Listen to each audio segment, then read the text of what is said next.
Welcome back. Tesla co-founder and board member JB Straubel is launching an initiative called Redwood Energy through his Redwood Materials company. The firm plans to recycle EV car batteries and convert them into low-cost energy storage for data centers. JB Straubel joins us now, along, of course, with Phil LeBeau from Sparks, Nevada. Phil, take it away. Thank you, David. JB, we're looking down on your microgrid down here, which you guys have put together for Crusoe, the AI infrastructure firm. Explain to me in layman's terms so people understand. These are old EV battery packs down here that are harnessing and then providing the energy for the data center, correct?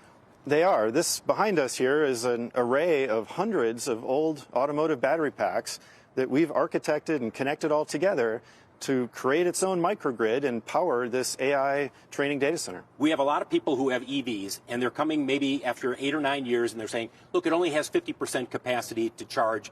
This thing is old. It's going to die on me. That doesn't mean it's a dead battery, correct?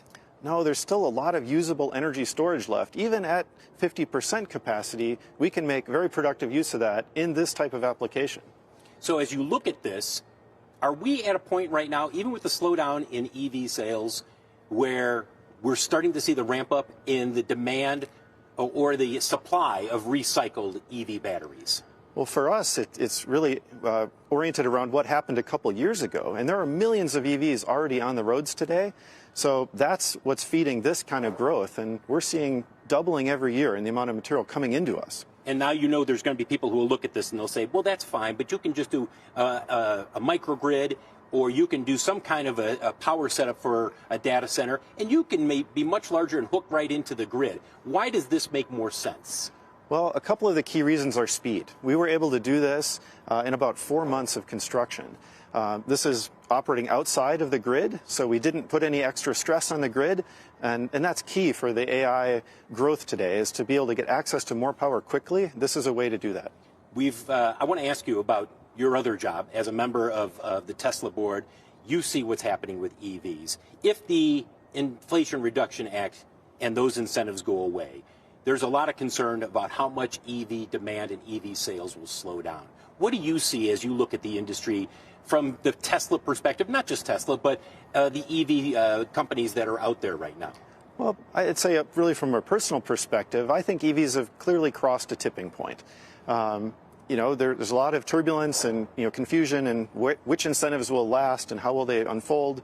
But it's important to really realize that EVs are still setting records every quarter in terms of their growth. We're really talking about slowdowns in the growth rate, but there's still a phenomenal amount being deployed. People love the cars, and once they convert to driving an EV, very few actually go back to driving an internal combustion car. So the 9% market share we see right now, you think it holds it around that? I think it increases from there. It may increase a little more slowly than some people had hoped, but I think it's going to continue to increase from there. What about the supply chain? There's still so much of the processing that happens for EV batteries in China. And the Trump administration has made it very clear, look, we want everything out of China. Otherwise, there's going to be some tariff impacts there. Is that going to keep the supply chain, A, from being able to move quick enough over here, or B, increase the cost on the batteries that are being produced? Well, I think there's a lot of initiatives, even some of what we're doing here at Redwood, to localize that supply chain, to build all the different core components, whether it's cathode material or get access to the critical minerals. And I think having a framework of policies that promotes that and values that will actually put us in a stronger position in the future. But in 3 or 4 years, will we see more of that supply chain here in North America? Because we heard this a couple of years ago, and it seems like it's been slow to move over here. It's still anchored in China. Well, there's been a massive increase in the amount of batteries that actually get assembled here. That's, I think, quite a success story in the U.S. And the supply chain has to follow, but it is beginning to follow. And I think in 3 years, we will absolutely see more of it. It'll grow.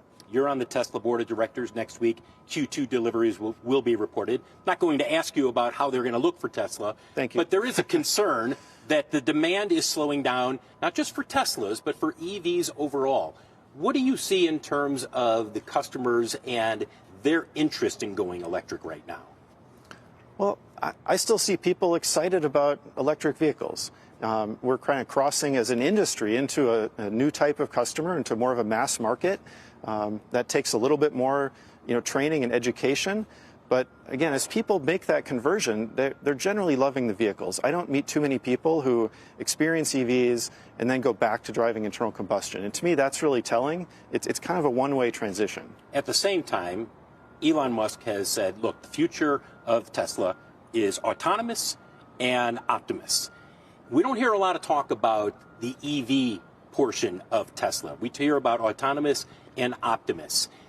Why should investors buy into that right now? Because there's more than a few who sit there and say, well, wait a second, what about the core business? Does that mean it's slowing down to a point where we should discount it? Well, I can't speak to that directly, but, personally, I think, EVs are still a critical part of the future of growth in the U.S. and for companies like Tesla and across the whole automotive industry. One last question regarding the microgrids and what you're doing out here with your battery packs. You can monitor all of these. How long will an old EV battery pack that's in one of these centers down here, you've got about 80 down here that are helping power the data center, how long will they last before you have to say, okay, change it out, put a different old EV battery pack in here?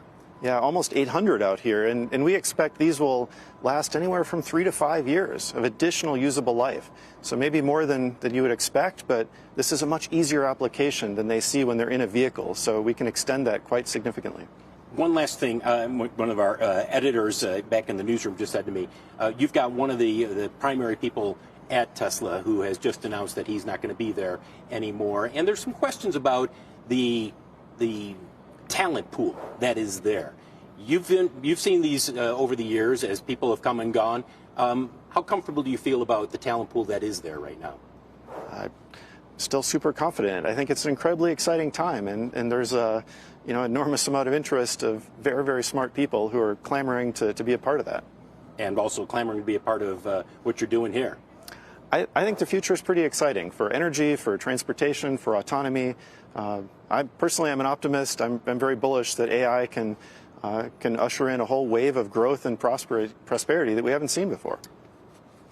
Sarah, we will send it back to you. JB Straubel, thank you for joining us out here at Redwood Materials, now Redwood Energy subdivision of Redwood Materials. Sarah, we'll send it back to you. My pleasure. Okay.